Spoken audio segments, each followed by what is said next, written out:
ओम शांति। आज हम 15 नवंबर 89 की अव्यक्तवाणी सुनते हैं। आज की वाणी का सार है सच्चे दिल पर साहेब राजी।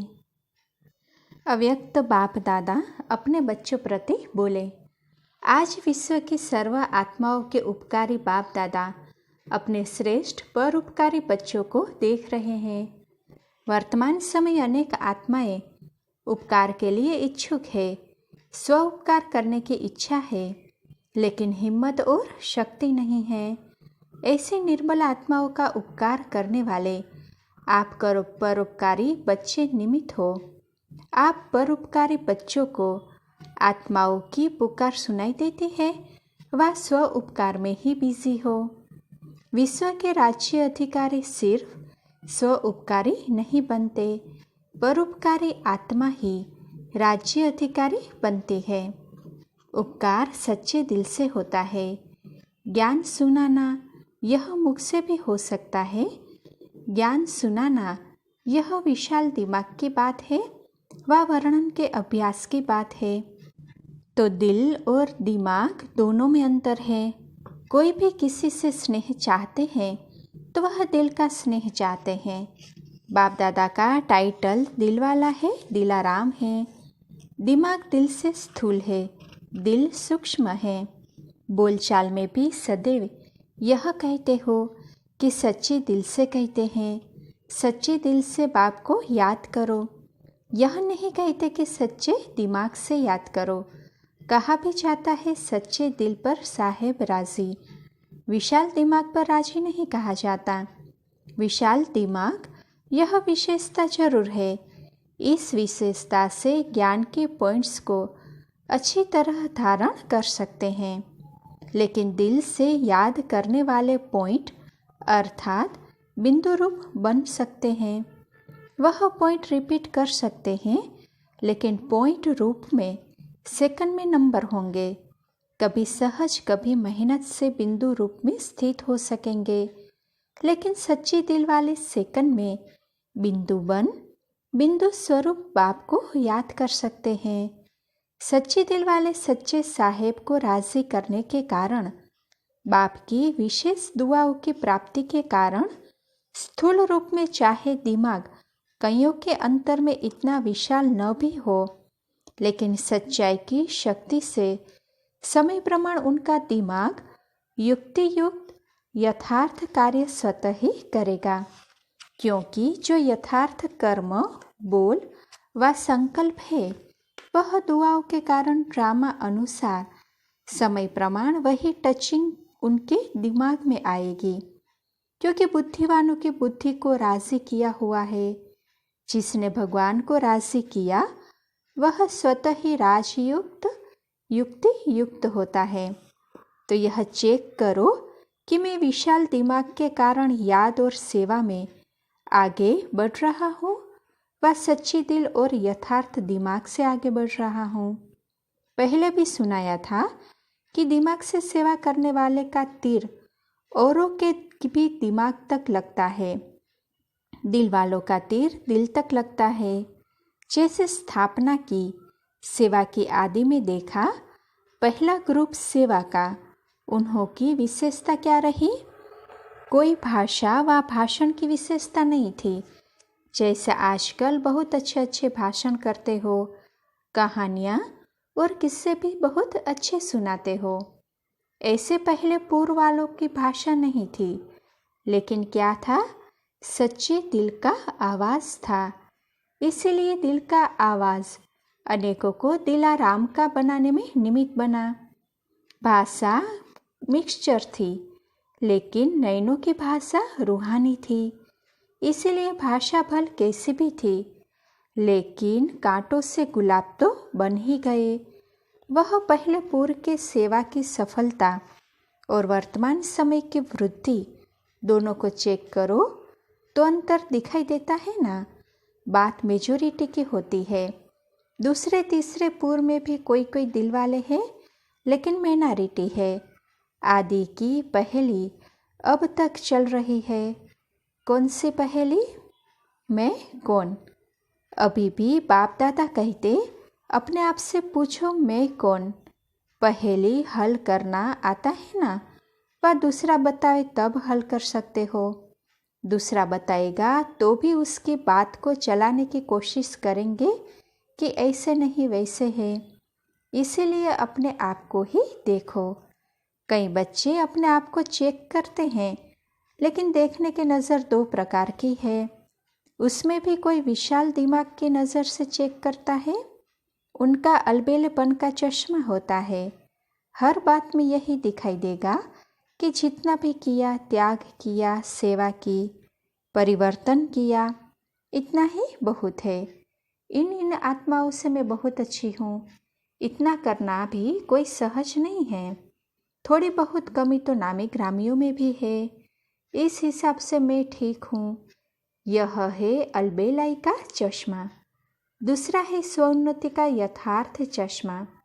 वह है सच्ची दिल वालों का। वह क्या देखते हैं?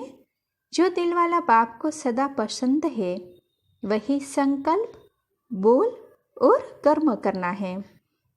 यथार्थ चश्मे वाले सिर्फ बाप और आपको देखते हैं। दूसरा व तीसरा क्या करता, वह नहीं देखते। मुझे ही बदलना है, इसी धुन में सदा रहते। ऐसे नहीं दूसरा भी बदले तो मैं बदलूं, या 80% मैं बदलूं, 20% तो वह बदले। इतने तक भी वह नहीं देखेंगे। मुझे बदल करके औरों को सहज करने के लिए एग्जाम्पल बनना है। इसीलिए कहावत है, जो ओटे सो अर्जुन। अर्जुन अर्थात अलौकिक जन। इसको कहा जाता है यथार्थ चश्मा व यथार्थ दृष्टि। वैसे भी दुनिया में मानव जीवन के लिए मुख्य दो बातें हैं, दिल और दिमाग। दोनों ठीक होने चाहिए। ऐसे ब्राह्मण जीवन में भी विशाल दिमाग भी चाहिए और सच्ची दिल भी चाहिए। सच्ची दिल वाले को दिमाग की लिफ्ट मिल जाती है। इसीलिए सदा यह चेक करो कि सच्चे दिल से साहेब को राजी किया है, सिर्फ अपने मन को या सिर्फ कुछ आत्माओं को तो राजी नहीं किया। सच्चे साहेब का राजी होना इनकी बहुत निशानियां हैं। इस पर मनन कर रुरिहान करना, फिर बाप दादा सुनाएंगे।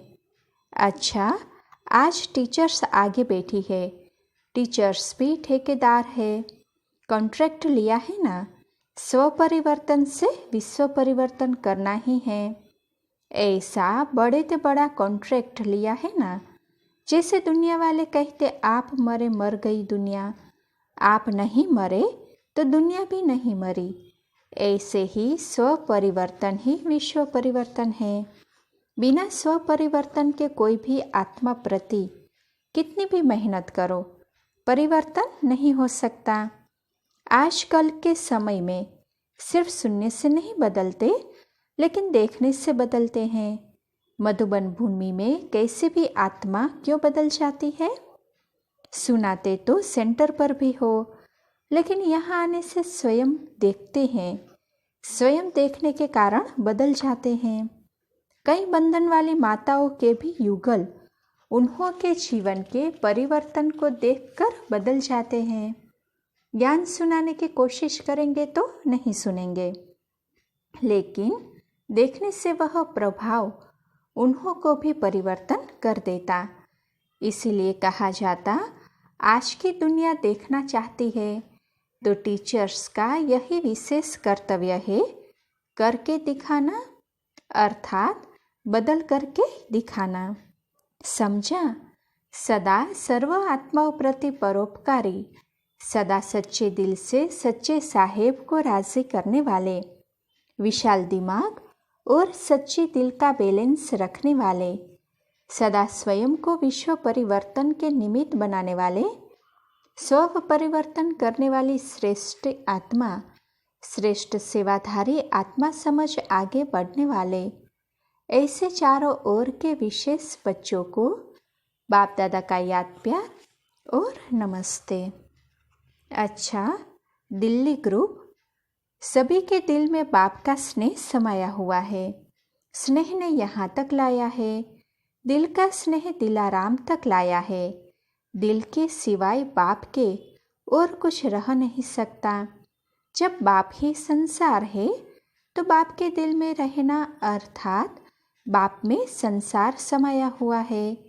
इसीलिए एक मत, एक बल, एक भरोसा। जहाँ एक है वहाँ ही हर कार्य में सफलता है। कोई भी परिस्थिति को पार करना सहज लगता है या मुश्किल? अगर दूसरे को देखा, दूसरे को याद किया तो दो में एक भी नहीं मिलेगा, इसलिए मुश्किल हो जाएगा। बाप की आज्ञा है मुझ एक को याद करो। अगर आज्ञा का पालन करते हैं तो आज्ञाकारी बच्चे को बाप की दुआएं मिलती हैं और सब सहज हो जाता है। अगर बाप की आज्ञा को पालन नहीं किया तो बाप की मदद व दुआएं नहीं मिलती, इसीलिए मुश्किल हो जाता है। तो सदा आज्ञाकारी होना। लौकिक संबंध में भी आज्ञाकारी बच्चे पर कितना स्नेह होता है। वह है अल्पकाल का स्नेह और यह है अविनाशी स्नेह। यह एक जन्म की दुआएं अनेक जन्म साथ रहेंगी। तो अविनाशी दुआओं के पात्र बन गए हो। अपनी यह जीवन मीठी लगती है ना? कितनी श्रेष्ठ और कितनी प्यारी जीवन है। ब्राह्मण जीवन है तो प्यारी है, ब्राह्मण जीवन नहीं तो प्यारी नहीं लगेगी, लेकिन परेशानी की जीवन लगेगी। तो प्यारी जीवन है या थक जाते हो? सोचते हो संगम कब तक चलेगा? शरीर नहीं चलते, सेवा नहीं करते, इससे परेशान तो नहीं होते? यह संगम के जीवन सर्व जन्मों से श्रेष्ठ है। प्राप्ति की जीवन यह है, फिर तो प्रारब्ध भोगने की जीवन है, कम होने की जीवन है, अभी भरने की है। 16 कला संपन्न अभी बनते हो। 16 कला अर्थात फूल। यह जीवन अति प्यारी है। ऐसे अनुभव होता है ना? या कभी जीवन से तंग होते हो? तंग होकर यह तो नहीं सोचते हो कि अभी तो चले। बाप अगर सेवा के प्रति ले जाते हैं तो और बात है, लेकिन तंग होकर नहीं जाना। एडवांस पार्टी में सेवा का पार्ट है और ड्रामा अनुसार गए तो परेशान होकर नहीं जाएंगे, शान से जाएंगे। सेवा अर्थ जा रहे हैं तो कभी भी बच्चों से व अपने आप से तंग नहीं होना। माताएं कभी बच्चों से तंग तो नहीं होती हो। जब है ही तमोगुणी तत्वों से पैदा हुए तो वह क्या सतो प्रधानता दिखाएंगे? वह भी परवश है। आप भी बाप की आज्ञाएं कभी कभी भूल तो जाते हो ना? तो जब आप भूल कर सकते हो तो बच्चों ने भूल की तो क्या हुआ? जब नाम ही बच्चे कहते हैं तो बच्चे माना ही क्या? चाहे बड़े भी हो, लेकिन उस समय वह भी बच्चे बन जाते हैं, अर्थात बेसमझ बन जाते हैं। इसीलिए कभी भी दूसरे की परेशानी देख खुद परेशान नहीं होना। वह कितना भी परेशान करे, आप शान से क्यों उतरते हो? कमजोरी आपकी या बच्चों की? वह तो बहादुर हो गए जो आपको शान से उतार देते हैं और आपको परेशान कर देते हैं। तो कभी भी स्वप्न में भी परेशान नहीं होना, अर्थात श्रेष्ठ शान से परे नहीं होना। अपने शान की कुर्सी पर बैठना नहीं आता है तो आज से परेशान नहीं होना, चाहे बीमारी से, चाहे बच्चों से, चाहे अपने संस्कारों से या औरों से।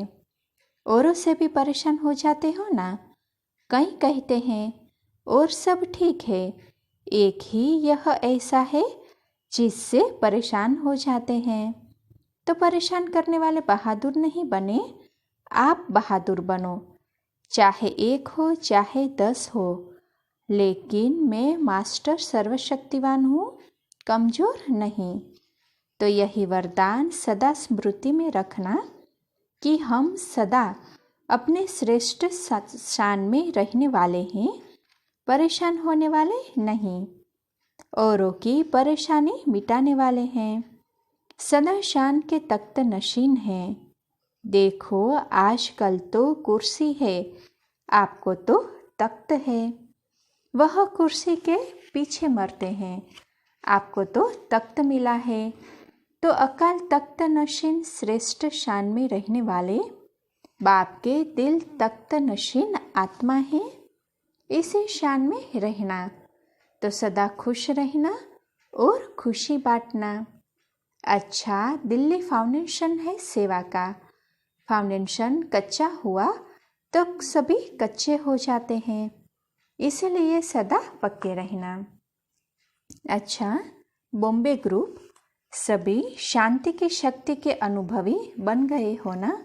शांति की शक्ति बहुत सहज, स्व को भी परिवर्तन करती और दूसरों को भी परिवर्तन करती है। याद के बल से विश्व को परिवर्तन करते हो। याद क्या है? शांति की शक्ति है ना। इससे व्यक्ति भी बदल जाएंगे तो प्रकृति भी बदल जाएगी। इतनी शांति की शक्ति अपने में जमा की है। व्यक्तियों को तो बदलना है ही, लेकिन साथ में प्रकृति को भी बदलना है। प्रकृति को मुख का कोर्स तो नहीं कराएंगे ना। व्यक्तियों को तो कोर्स करा देते हो, लेकिन प्रकृति को कैसे बदलेंगे? वाणी से या शांति की शक्ति से? योग बल से बदलेंगे ना। तो योग में जब बैठते हो तो क्या अनुभव करते हो? शांति का। संकल्प भी जब शांत हो जाते हैं, एक ही संकल्प बाप और आप, इसी को ही योग कहते हैं। अगर और भी संकल्प चलते रहेंगे तो उसको योग नहीं कहेंगे, ज्ञान का मनन कहेंगे। तो जब पावरफुल योग में बैठते हो तो संकल्प भी शांत हो जाते हैं, सिवाय एक बाप और आप। बाप के मिलन की अनुभूति के सिवाय और सब संकल्प समा जाते हैं। ऐसे अनुभव है ना। समाने की शक्ति है ना, या विस्तार करने की शक्ति ज़्यादा है? कई ऐसे कहते हैं ना कि जब याद में बैठते हैं तो और संकल्प बहुत चलते हैं। इसको क्या कहेंगे? समाने की शक्ति कम और विस्तार करने की शक्ति ज़्यादा। लेकिन दोनों शक्ति चाहिए। जब चाहे जैसे चाहे विस्तार में आने, चाहे विस्तार में आए और समेटना, चाहे तो समाने की शक्ति सेकंड में यूज़ कर सके। इसको कहते हैं मास्टर सर्वशक्तिवान। तो इतनी शक्ति है, या ऑर्डर करो समेटने की शक्ति को और काम करे विस्तार की शक्ति। स्टॉप कहा और स्टॉप हो जाए, फुल ब्रेक लगे, ढीली ब्रेक नहीं।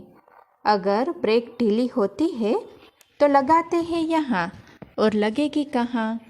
तो ब्रेक पावरफुल हो, कंट्रोलिंग पावर हो। चेक करो कितने समय के बाद ब्रेक लगता है, 5 मिनट के बाद या 10 मिनट के बाद। फुल स्टॉप तो सेकंड में लगना चाहिए ना। अगर सेकंड के सिवाय ज़्यादा समय लग जाता है तो समाने की शक्ति कमज़ोर है। बहुत जन्म विस्तार में जाने की आदत पड़ी हुई है, इसलिए विस्तार में बहुत जल्दी चले जाते हैं, लेकिन ब्रेक लगाने व समेटने में टाइम लग जाता है।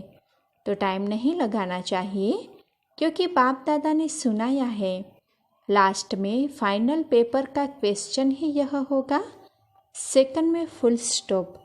यही क्वेश्चन आएगा, इसी में ही नंबर मिलेंगे। तो इम्तिहान में पास होने के लिए तैयार हो। सेकंड में ज़्यादा हो गया तो फेल हो जाएंगे। तो टाइम भी बता रहे हैं, 1 सेकंड और क्वेश्चन भी सुना रहे हैं, और कोई याद नहीं आए, बस फुल स्टॉप। एक बाप और मैं, तीसरी कोई बात नहीं। यह कर लूँ, यह देख लूँ, यह हुआ नहीं हुआ, यह क्यों हुआ, यह क्या हुआ, कोई बात आई तो फेल। यह क्वेश्चन सहज है या मुश्किल? बाप क्वेश्चन भी सुना रहे हैं, टाइम भी बता रहे हैं, फिर भी देखो कितने नंबर बन जाते हैं। कहाँ 8 दाने का पहला नंबर और कहाँ 16,000 का लास्ट नंबर। कितना फ़र्क हुआ। क्वेश्चन सेकंड का वही होगा। पहले नंबर के लिए भी तो 16,000 के लास्ट नंबर वाले के लिए भी क्वेश्चन एक ही होगा। और कितने समय से सुना रहे हैं, तो सभी नंबर 1 आने चाहिए ना। इसी को ही अपने यादगार में नष्ट मोहा स्मृति स्वरूप कहा है। बस सेकंड में मेरा बाबा दूसरा न कोई, इस सोचने में भी समय लगता है, लेकिन टिक जाए हिले नहीं। यह भी नहीं सेकंड तो हो गया, यह सोचा तो भी फेल हो जाएंगे।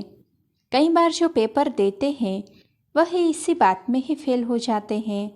क्वेश्चन पर जो लिखा हुआ होता है कि यह क्वेश्चन 5 मिनट का, यह 10 मिनट का, तो यही देखते रहते हैं कि 5 मिनट 10 मिनट तो नहीं हो गया।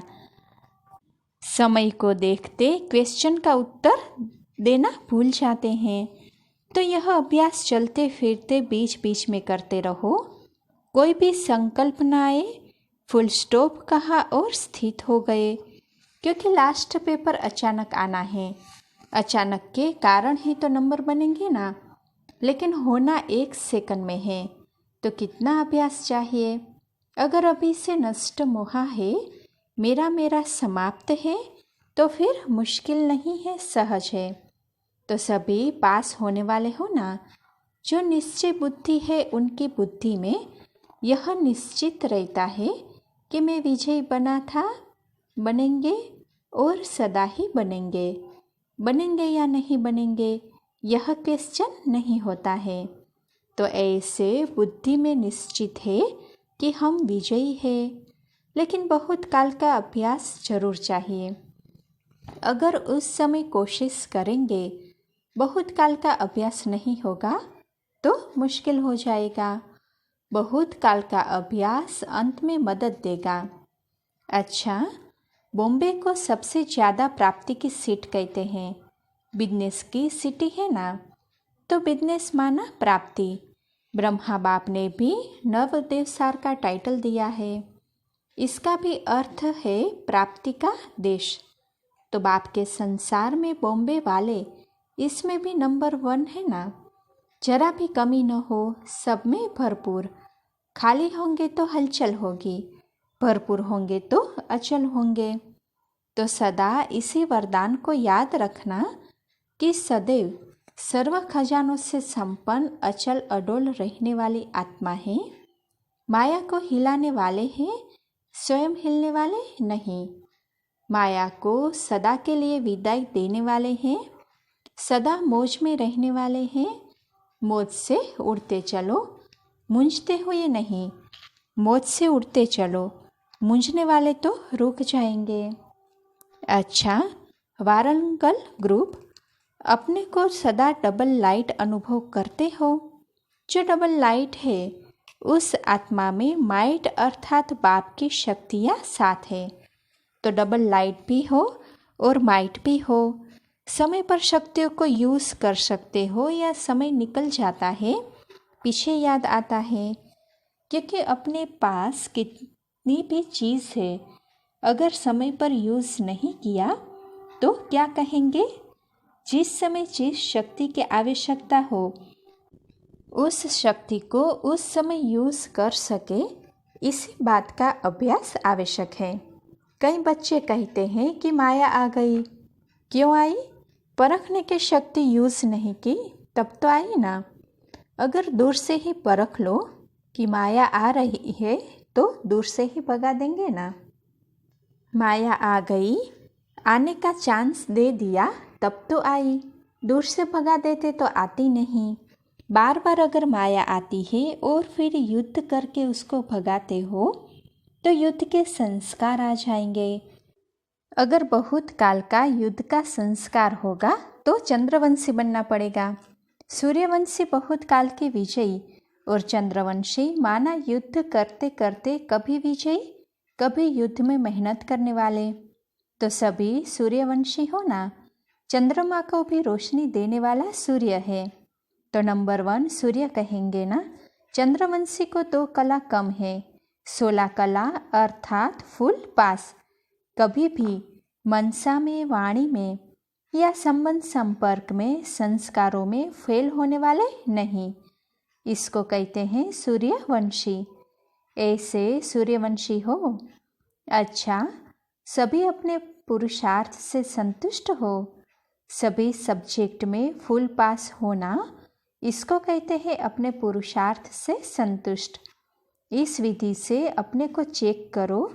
यही याद रखना कि मैं उड़ती कला में जाने वाला उड़ता पंछी हूँ, नीचे फंसने वाला नहीं। यही वरदान है।